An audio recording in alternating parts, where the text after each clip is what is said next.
selamat pagi Oma Opa, Bapak Ibu, dan juga saudara-saudari sekalian. Pada kesempatan hari ini, saya akan membawakan renungan untuk Sabtu pagi, dan sebelumnya kita akan kembali menyatukan hati kita di dalam doa. Mari kita bersatu di dalam doa. Bapa yang baik, puji dan syukur kami panjatkan kepadamu karena Engkau telah memberikan kami hari yang baru. Dan pada pagi hari ini kami hendak merenungkan firman-Mu, kiranya Engkau yang menyertai dan juga mengetuk pintu hati kami semua, sehingga kami dapat mengerti apa yang hendak Engkau sampaikan kepada kami. Dan biarlah apa yang kami renungkan ini dapat kami terapkan dalam kehidupan kami sehari-hari. Inilah doa kami, inilah permohonan kami, di dalam namamu Tuhan Yesus Kristus kami berdoa dan mengucap syukur. Amin. Oma Opa, Bapak Ibu, Saudara-saudari, bahan perenungan kita pada pagi hari ini terambil dari Galatia 6 ayat 1 sampai 16.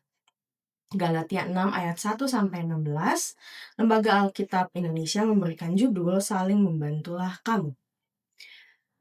Saudara-saudara, kalaupun seorang kedapatan melakukan suatu pelanggaran, maka kamu yang rohani harus memimpin orang itu ke jalan yang benar dalam roh lemah lembut, sambil menjaga dirimu sendiri supaya kamu juga jangan kena pencobaan. Bertolong-tolonganlah menanggung bebanmu. Demikianlah kamu memenuhi hukum Kristus. Sebab kalau seorang menyangka bahwa ia berarti, padahal ia sama sekali tidak berarti, ia menipu dirinya sendiri. Baiklah, tiap-tiap orang menguji pekerjaannya sendiri, maka ia boleh bermegah melihat keadaannya sendiri, dan bukan melihat keadaan orang lain. Sebab, tiap-tiap orang akan memikul tanggungannya sendiri.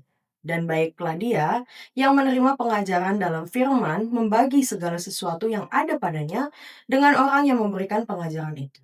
Jangan sesat, Allah tidak membiarkan dirinya dipermainkan. Karena apa yang ditabur orang, itu juga yang akan dituainya. Sebab barang siapa menabur dalam dagingnya, ia akan menuai kebinasaan dari dagingnya. Tetapi barang siapa menabur dalam roh, ia akan menuai hidup yang kekal dari roh itu. Janganlah kita jemu-jemu berbuat baik, karena apabila sudah datang waktunya, kita akan menuai, jika kita tidak menjadi lemah. Karena itu, selama masih ada kesempatan bagi kita, marilah kita berbuat baik kepada semua orang, tetapi terutama kepada kawan-kawan kita seiman. Lihatlah bagaimana besarnya huruf-huruf yang kutulis kepadamu dengan tanganku sendiri. Mereka yang secara lahiriah suka menonjolkan diri, merekalah yang berusaha memaksa kamu untuk bersunat, hanya dengan maksud supaya mereka tidak dianiaya karena salib Kristus. Sebab mereka yang menyunatkan dirinya pun tidak memelihara hukum Taurat. Tetapi mereka menghendaki supaya kamu menyunatkan diri agar mereka dapat bermegah atas keadaanmu yang lahiriah. Tetapi aku sekali-kali tidak mau bermegah, selain dalam salib Tuhan kita Yesus Kristus, sebab olehnya dunia telah disalibkan bagiku dan aku bagi dunia. Sebab bersunat atau tidak bersunat tidak ada artinya, tetapi menjadi ciptaan baru, itulah yang ada artinya. Dan semua orang yang memberi dirinya dipimpin oleh patokan ini, turunlah kiranya damai sejahtera dan rahmat atas mereka dan atas Israel milik Allah. Demikian pembacaan Alkitab pada pagi hari ini. Berbahagialah kita yang tidak hanya membacanya, tetapi juga merenungkan dan menjadikannya rema dalam kehidupan kita sehari-hari. Oma Opa, Bapak Ibu sekalian, dan juga saudara-saudari, tema perenungan kita pada hari ini adalah lakukan dengan kesungguhan. Dan saya akan membukanya dengan sebuah ilustrasi.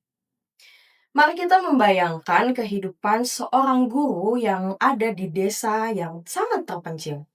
Setiap hari ia harus berjalan kaki hampir 1 jam, melewati jalanan berbatu dan berlumpur demi mencapai sekolah dasar, tempat di mana ia mengajar.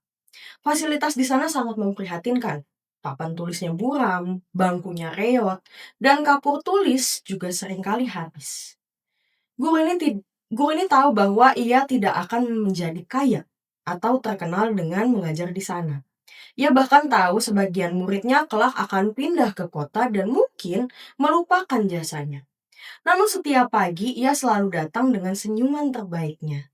Ketika seorang teman bertanya mengapa ia tidak pindah saja ke kota demi hidup yang lebih baik, guru itu menjawab dengan tenang. Bagi saya, jika ada satu anak saja yang akhirnya bisa membaca dan berani bermimpi, maka satu masa depan telah berubah. Saya memilih setia di sini bukan karena tidak punya pilihan, tetapi karena saya tahu bahwa Tuhan tidak pernah menyia-nyiakan kerja keras yang dilakukan dengan kasih. Oma, opa, bapak, ibu, saudara-saudari, sikap guru di desa terpencil mencerminkan esensi dari apa yang ditulis oleh Rasul Paulus kepada jemaat di Galatia. Surat yang tadi kita baca ini ditulis oleh Paulus dengan rasa urgensi yang sangat tinggi. Setelah ia meninggalkan Galatia, muncul sekelompok orang yang menyebarkan penyesatan. Mereka mengharuskan jemaat menaati hukum Taurat secara mutlak untuk selamat, sekaligus menghasut jemaat agar meragukan kerasulan Paulus. Jemaat Galatia pun mulai goyah dan mengalami konflik internal. Dalam merespons situasi kritis ini, Paulus tidak tinggal diam. Dan dalam Galatia 6 ayat 1-16, ia memberikan nasihat pastoral yang sangat dalam. Ia mengingatkan jemaat untuk hidup dalam kerendahan hati dan saling menanggung beban. Beban di sini bukan hanya bicara tentang materi atau ekonomi, melainkan kesulitan hidup, kelemahan rohani, dan pergumulan iman akibat tekanan dari luar. Paulus meminta mereka untuk tidak saling menghakimi, melainkan saling memulihkan dengan roh lemah lembut. Nasihat Paulus ini sangat relevan bagi kita. Hari ini banyak orang yang mengalami demotivasi dan kelelahan mental akibat adanya tekanan pekerjaan, ekonomi yang sulit, pergumulan keluarga, atau pelayanan yang seolah tidak dihargai.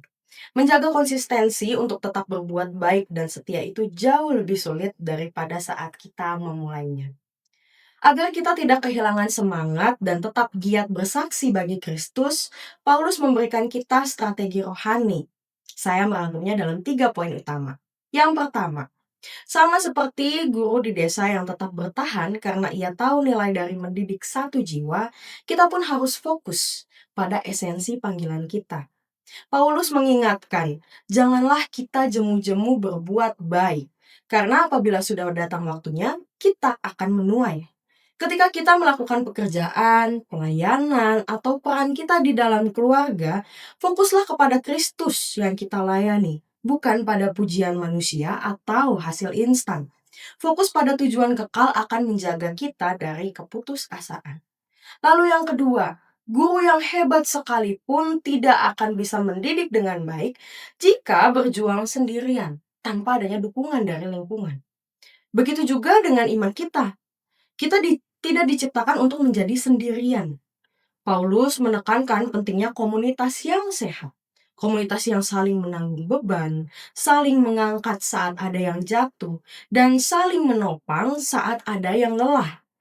Mari jadikan gereja, keluarga, dan lingkaran pertemanan kita sebagai tempat yang aman untuk bertumbuh, bukan tempat untuk saling menjatuhkan atau merasa diri paling suci. Lalu yang ketiga, kesetiaan sejati lahir ketika kita mampu mempercayakan hasil akhirnya kepada Allah. Guru di desa tadi percaya bahwa Tuhan melihat ketulusannya. Paulus pun percaya bahwa hidupnya dipelihara oleh Allah. Ketika jalan yang kita tempuh terasa buntu atau tantangan terasa begitu besar, ingatlah bahwa Allah kita adalah Allah yang memelihara. Dia tidak tidur. Setiap tetes keringat dan air mata yang kita keluarkan dalam kesetiaan iman dihitung olehnya. Oma opa yang terkasih, bapak ibu dan saudara-saudari, kesungguhan bukanlah tentang melakukan hal-hal yang besar, yang tampak hebat di mata dunia, melainkan tentang melakukan tugas-tugas kecil yang Tuhan percayakan kepada kita dengan hati yang penuh dengan kasih secara konsisten. Mari kita pulang dengan komitmen baru, jaga fokus kita pada Kristus, dekatkan diri kita pada komunitas iman yang saling menguatkan, dan bersandarlah sepenuhnya pada pemeliharaan Allah. Lakukanlah segala bagian kita dengan kesungguhan, karena di dalam kesetiaan kita yang tulus, kuasa Tuhan sedang dinyatakan. Tuhan Yesus memberkati kita semua. Amin. Mari kita menutup renungan ini dengan doa. Allah Bapa yang selalu memelihara dan menyediakan, kami bersyukur atas renungan yang telah kami terima pada pagi hari ini. Kami bersyukur kami kembali diingatkan bahwa ketika kami melakukan segala sesuatu dengan tulus, kami melakukan segala sesuatu dengan begitu setia, Engkau juga yang akan menyediakan segala sesuatunya bagi kami. Terima kasih Tuhan karena kasih-Mu selalu menguatkan kami. Terima kasih karena Engkau juga tidak pernah lepas tangan-Mu daripada kami.